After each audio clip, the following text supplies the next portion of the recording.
Hello guys, आज की हमारी करंट की क्लास 11 मई के कुछ इंपोर्टेंट क्वेश्चन की क्लास है। तो चलिए अपन अपना आज का क्वेश्चन देखते हैं। देखिए, आज की क्लास में हमारा आपसे पूछा गया क्वेश्चन है, सतपुड़ा राष्ट्रीय उद्यान कब स्थापित हुआ। हमारे ऑप्शन है 1969, 1983, 1981 या 1985। ठीक है, आपको इसका सही आंसर कमेंट बॉक्स में कमेंट करके बताना है कि सतपुड़ा राष्ट्रीय उद्यान कब स्थापित हुआ। ठीक है, चलिए अपन अपने आज के करंट के क्वेश्चनों की तरफ चलते हैं। ये देखिए, आज की करंट की क्लास का पहला क्वेश्चन है, हाल ही में मंत्री तुलसीराम सिलावट ने सभी आशा कार्यकर्ताओं को कोविड में सेवा देने पर कितनी राशि देने की घोषणा की है। हमारे ऑप्शन है 1000 रुपये, 2000 रुपये, 3000 रुपये या 4000 रुपये। तो देखिए, इसका हमारा सही आंसर है 2000 रुपये। हाल ही में मंत्री तुलसीराम सिलावट ने सभी आशा कार्यकर्ताओं को कोविड में सेवा देने पर 2000 रुपये राशि देने की घोषणा की है। चलिए अपन इस बारे में थोड़ी डिटेल जान लेते हैं। ये देखिए, मंत्री तुलसीराम सिलावट ने इंदौर जिले की सभी आशा कार्यकर्ताओं को कोविड में सेवा देने पर 2000 रुपये की प्रोत्साहन राशि देने की घोषणा की है। उन्होंने कहा है कि जिले की सभी आशा कार्यकर्ता बड़ी जीवटता कोरोना के खिलाफ अभियान में हिस्सेदारी कर रही हैं।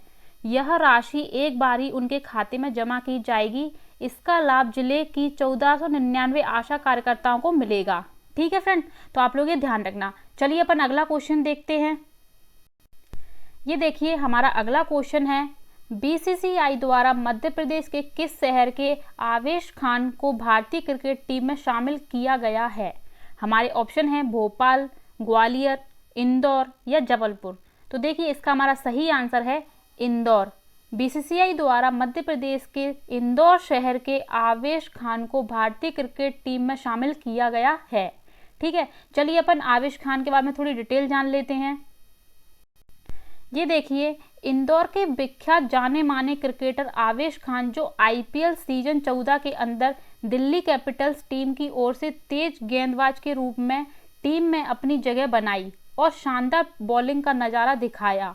उनके इस प्रदर्शन को देखते हुए बीसीसीआई द्वारा हाल ही में उन्हें भारतीय क्रिकेट टीम में शामिल करने की घोषणा की गई है। ठीक है, तो आप लोग ये ध्यान रखना, आवेश खान दिल्ली कैपिटल्स टीम में बॉलर थे और उन्होंने एक शानदार प्रदर्शन दिखाया है। ठीक है, तो आप लोग ये ध्यान रखना। चलिए अपन अगला क्वेश्चन देखते हैं। ये देखिए, हमारा अगला क्वेश्चन है, भोपाल के मोतीलाल नेहरू स्टेडियम में 1000 बेड का कोरोना मरीजों के लिए क्वारंटाइन सेंटर का शुभारंभ किसने किया।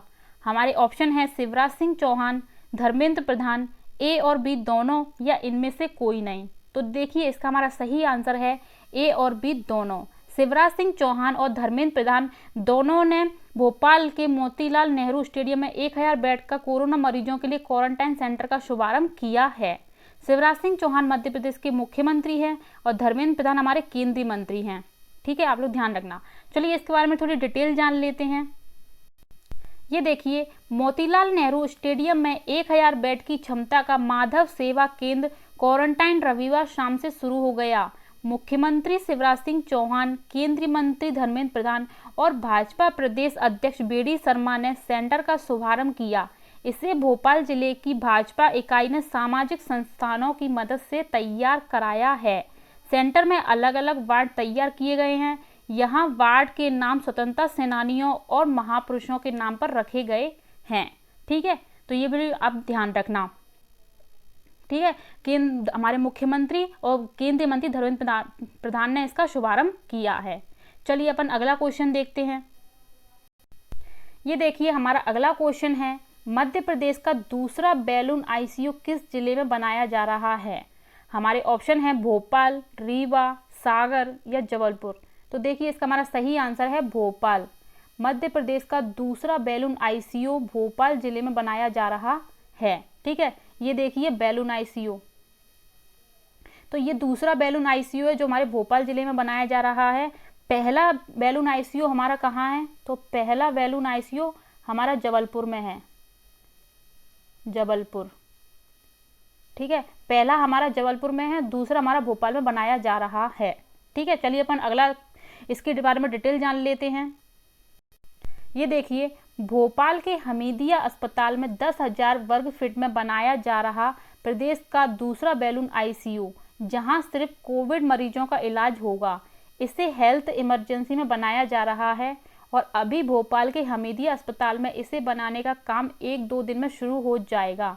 यहाँ 20 बेड का बैलून आईसीयू बन रहा है, जो कि प्रदेश का दूसरा ऐसा आईसीयू होगा। पहला बैलून आईसीयू जबलपुर में है, तीसरा बैलून आईसीयू सीहोर में बनाया जाएगा। ठीक है, आप लोग याद ध्यान रखना, पहला बैलून आईसीयू हमारे जबलपुर में स्थित है, दूसरा हमारा भोपाल में बनाया जा रहा है और तीसरे की भी घोषणा हो गई है, वो सीहोर में बनाया जाएगा। ठीक है, तो आप लोग ध्यान रखना ये। चलिए अपन अगला क्वेश्चन देखते हैं। ये देखिए, स्टैटिक जीके के कुछ क्वेश्चनों का रिवीजन कर लेते हैं। उसमें हम आपके लिए एमपीएसआई के 2017 के प्रीवियस क्वेश्चन लेके आते हैं, जो आपके आने वाले एग्जाम में बहुत महत्वपूर्ण होंगे। तो चलिए अपन अपने क्वेश्चन देखते हैं। देखिए, आज का हमारा पहला क्वेश्चन है, भोपाल के दोस्त मोहम्मद खान ने किस वर्ष में अंतिम सांस ली? हमारे ऑप्शन है 1728, 1727, 1726 या 1725। तो देखिए, इसका हमारा सही आंसर है 1728। भोपाल के दोस्त मोहम्मद खान ने 1728 वर्ष में अंतिम सांस ली। बात करें दोस्त मोहम्मद खान के बारे में, तो भारत में भोपाल रियासत के संस्थापक दोस्त मोहम्मद खान थे। ठीक है, आप लोग ध्यान रखना, भारत में भोपाल रियासत के संस्थापक दोस्त मोहम्मद खान थे। इनके जन्म की बात करें, इनका जन्म कब हुआ था? तो इनका जन्म हुआ था 1657 में। 1657 में इनका जन्म हुआ था और इनका निधन हुआ था 1728 में। ठीक है, इनके पिता का नाम क्या था? इनके पिता का नाम नूर मोहम्मद खान था। नूर मोहम्मद खान, इनके पिता का नाम नूर मोहम्मद खान था और इनकी समाधि भोपाल में है, गांधी मेडिकल कॉलेज में। इनकी समाधि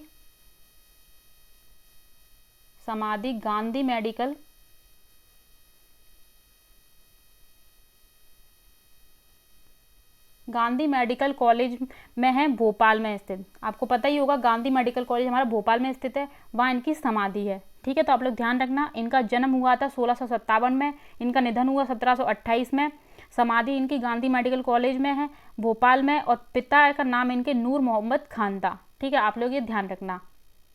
और भारत में भोपाल रियासत के संस्थापक थे दोस्त मोहम्मद खान। ठीक है, ये ध्यान रखना। चलिए अपन अगला क्वेश्चन देखते हैं। ये देखिए, हमारा अगला क्वेश्चन है, सतना में पैदा हुए उस लेखक का नाम बताएं जिन्होंने मिस्टर इंडिया जैसी फिल्म लिखी। हमारे ऑप्शन है खान अब्दुल, सलीम खान, शरत सक्सेना या जावेद अख्तर। तो देखिए, इसका हमारा सही आंसर है शरत सक्सेना। सतना में पैदा हुए शरत सक्सेना लेखक जिन्होंने मिस्टर इंडिया जैसी फिल्में लिखी हैं। शरत सक्सेना का जन्म सतना में हुआ था 17 अगस्त 1950 को।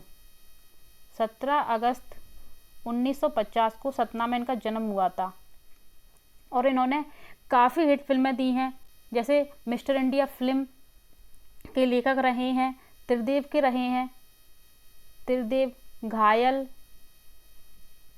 फना, बागवान, खिलाड़ी, गुलाम, सोल्जर,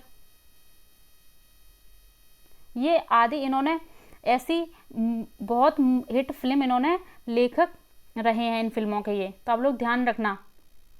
ठीक है, शरत सक्सेना, सतना में इनका जन्म हुआ था 17 अगस्त 1950 को। उन्होंने काफ़ी हिट फिल्में दी हैं, त्रिदेव, घायल, फना, बागवान, खिलाड़ी, गुलाम, सोल्जर आदि ऐसी हिट फिल्में दी हैं। ठीक है, चलिए अपन अगला क्वेश्चन देखते हैं। ये देखिए, हमारा अगला क्वेश्चन है, बैजनाथ मिश्रा बैजू बावरा एक संगीतकार थे।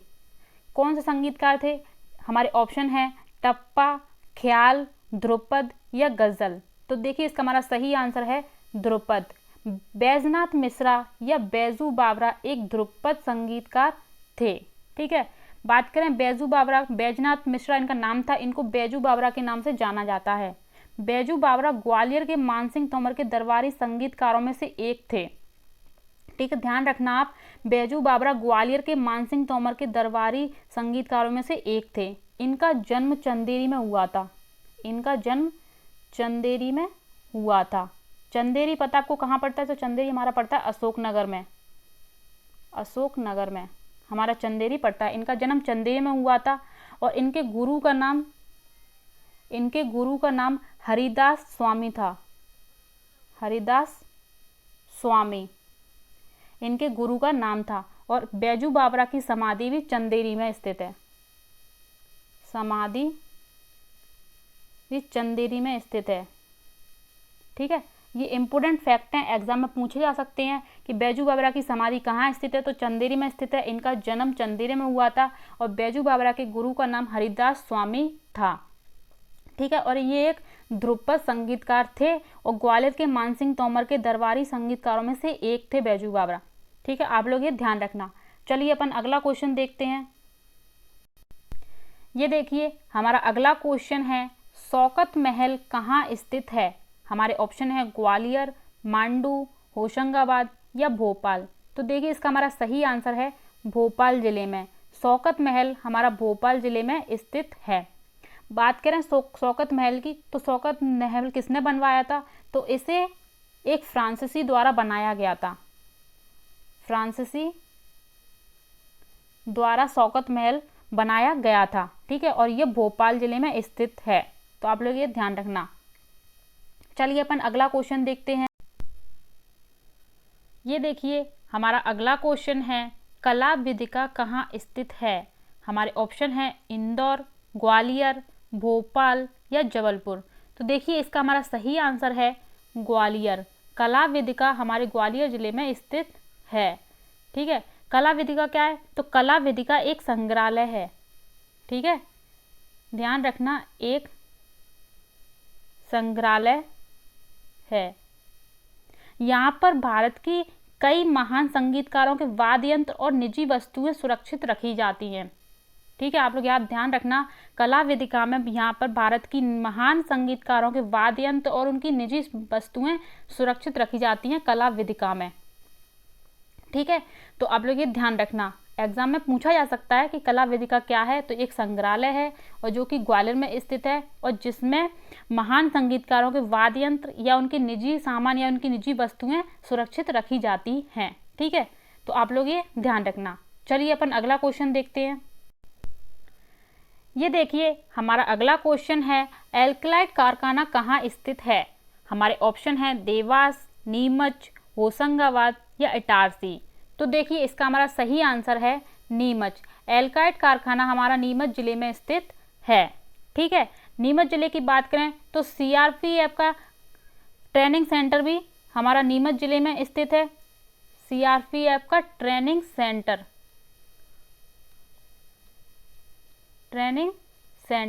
ये भी हमारा नीमच जिले में स्थित है। और मध्य प्रदेश का पहला ग्राम न्यायालय नीमच के झांतला गांव में स्थित है। ठीक है, आप लोग ध्यान रखना, पहला ग्राम न्यायालय मैं आप लोगों के लिए लिख देती हूँ, आप लोग ध्यान रखना। मध्य प्रदेश का पहला ग्राम न्यायालय नीमच के झांतला गांव में स्थापित है। ठीक है, इंपोर्टेंट फैक्ट हैं, एग्जाम में पूछे जा सकते हैं, आपका काफ़ी लाभ होगा, इनको ध्यान रखना।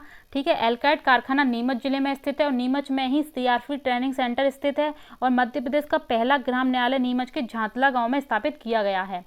ठीक है, आप लोग ध्यान रखना। चलिए अपन अगला क्वेश्चन देखते हैं। ये देखिए कल की करंट की क्लास में हमारा आपसे पूछा गया क्वेश्चन था, बालकृष्ण शर्मा नवीन कहाँ के स्वतंत्रता सेनानी थे? हमारे ऑप्शन हैं शाजापुर, झाबुआ, मैहर या उज्जैन। तो देखिए हमारा इसका सही आंसर है शाजापुर। बालकृष्ण शर्मा नवीन हमारे शाजापुर के स्वतंत्रता सेनानी थे। नवीन जी द्विवेदी युग के कवि थे। बालकृष्ण शर्मा नवीन जी, ध्यान रखना, द्विवेदी युग के कवि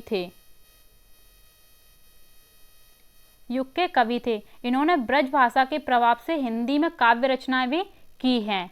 ठीक है, और इन्हें साहित्य एवं शिक्षा के क्षेत्र में पद्म विभूषण से सम्मानित किया गया है। कब किया गया था? 1960 में। आप लोग ध्यान रखना, इन्हें साहित्य एवं शिक्षा के क्षेत्र में पद्म विभूषण से सम्मानित किया गया है 1960 में। साहित्य और शिक्षा